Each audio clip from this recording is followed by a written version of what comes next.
Ahora soy la muerte, el destructor de mundos. ¡Qué frase! Con estas escalofriantes palabras, pronunciadas al presenciar la primera prueba nuclear de la historia, se inauguraba una era completamente nueva. Es una frase pesada, ¿verdad? Y encierra perfectamente ese inmenso, casi incomprensible poder destructivo que definió el clímax del conflicto más mortífero que hayamos presenciado. Hola a todos y bienvenidos nuevamente a Historia a la Mano.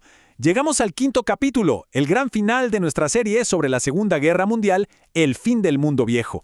Y oigan, antes de arrancar con este cierre espectacular, les pido un favor enorme. Dejen su like, suscríbanse y comenten. Somos un canal pequeño, pero le ponemos muchísima pasión a cada relato histórico. Y su apoyo significa el mundo entero para nosotros. Así que vamos a sumergirnos en los eventos que llevaron al colapso definitivo del eje. Bueno, situémonos a finales de 1944. El panorama estratégico traía un impulso que ya era, francamente, imparable.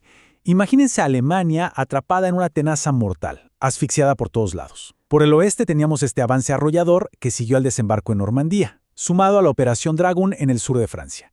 Y por el este, ¡boom!, la Operación Bagration, un movimiento masivo del Ejército Rojo que iba a terminar por aplastar cualquier última esperanza del Tercer Reich. La rapidez de todo esto es una locura. Hablamos de hitos militares a una escala masiva. La Operación Bagration, entre junio y agosto del 44, no fue solo ganar terreno. Fue aniquilar por completo al grupo de ejército centro-alemán. Literalmente borraron del mapa a 28 divisiones de un solo golpe. Hubo intentos desesperados por frenar esto, claro, como la batalla de las Ardenas en diciembre, pero el colapso ya estaba escrito. El avance cruzó el río Rin en marzo de 1945, abriendo la puerta directo al día de la victoria en Europa en mayo. Y esto nos arrastra directamente a las calles en llamas de Berlín. En abril de 1945, la batalla por la capital fue un infierno de guerra urbana. Para que se den una idea, el asalto final soviético movilizó a 2,5 millones de soldados. ¡2,5 millones! Mientras la ciudad caía bloque por bloque, allá abajo, en el búnker, Adolf Hitler se quitaba la vida el 30 de abril. Unos días después, el 8 de mayo, llegó la rendición incondicional. Después de 6 largos y agónicos años, el silencio al fin cubría Europa.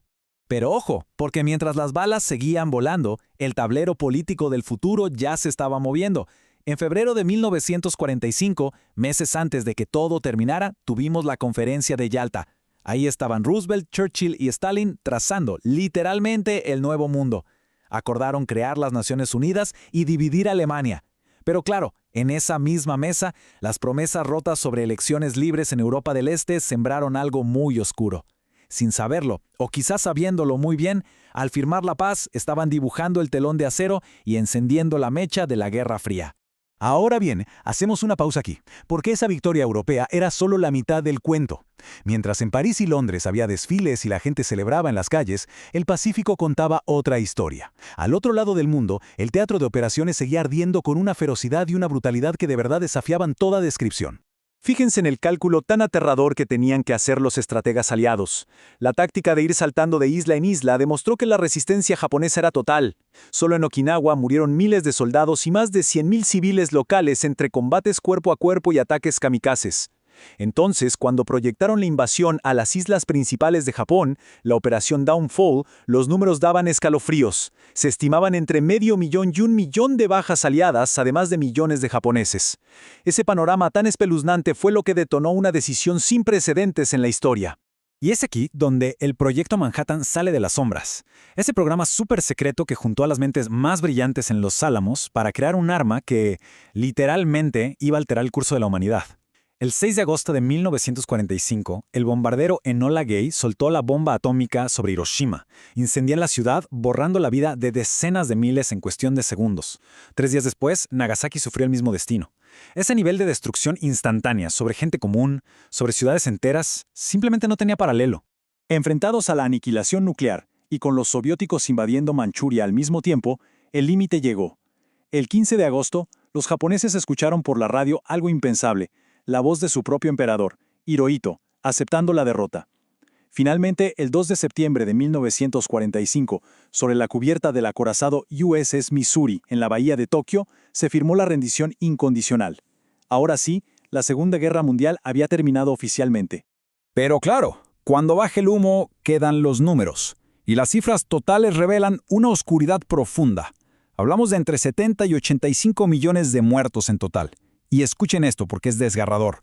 Entre 50 y 55 millones eran civiles. O sea, la inmensa mayoría de las víctimas no llevaban uniforme. Eran hombres, mujeres, niños que perecieron bajo las bombas, de hambre o por enfermedades. El costo humano es simplemente incalculable. 27 millones. Dejemos que ese número resuene por un segundo. 27 millones. Es el equivalente a la población de naciones enteras hoy en día. Y esa es solo la estimación máxima de bajas de un solo país, la Unión Soviética. Es un sacrificio incomprensible. Ellos absorbieron, sin duda, el golpe más brutal y devastador de toda la maquinaria bélica nazi. Y al hablar de este balance humano, es absolutamente imperativo mirar directo a la cara del abismo más oscuro de esta guerra, el Holocausto. El exterminio industrial y sistemático de 6 millones de judíos, además de millones de otras personas que el régimen nazi consideraba indeseables. Murieron en la infamia absoluta de los campos de exterminio. Es un nivel de horror que redefinió hasta dónde puede llegar la maldad humana. Una herida que la historia nunca va a poder ni debe borrar. Pero bueno, de esas cenizas y de esa devastación casi absoluta, la humanidad tenía que construir algo distinto, ¿no? Ese es el legado de las ruinas. Se creó la ONU en 1945 para evitar otra catástrofe. En el 48 se redactó la Declaración Universal de los Derechos Humanos. Tuvimos los juicios de Nuremberg que dejaron clarísimo que los líderes sí pueden y deben pagar por crímenes contra la humanidad. Y el Plan Marshall inyectó el capital necesario para reconstruir a una Europa hecha pedazos, abriendo el camino hacia la integración pacífica. Todo este recorrido monumental que hemos hecho en la serie está sostenido por la historia, por los archivos, pero sobre todo por un principio ético fundamental, el nunca más. Todas esas instituciones de la posguerra se diseñaron exactamente para eso, para ser nuestro escudo permanente, para frenar cualquier intento de resurgimiento del fascismo, el racismo o ese ultranacionalismo exacerbado que casi destruye el mundo. Y para cerrar definitivamente esta serie de historia a la mano, quiero dejarles esta potentísima reflexión del filósofo Bertrand Russell. Quien no aprende de la historia está condenado a repetirla. Así que les dejo la pregunta flotando en el aire. ¿Es la historia de este conflicto tan brutal simplemente un capítulo cerrado del pasado o es más bien un espejo súper nítido que nos muestra los peligros que aún laten allá afuera en nuestro mundo moderno? Piénsenlo.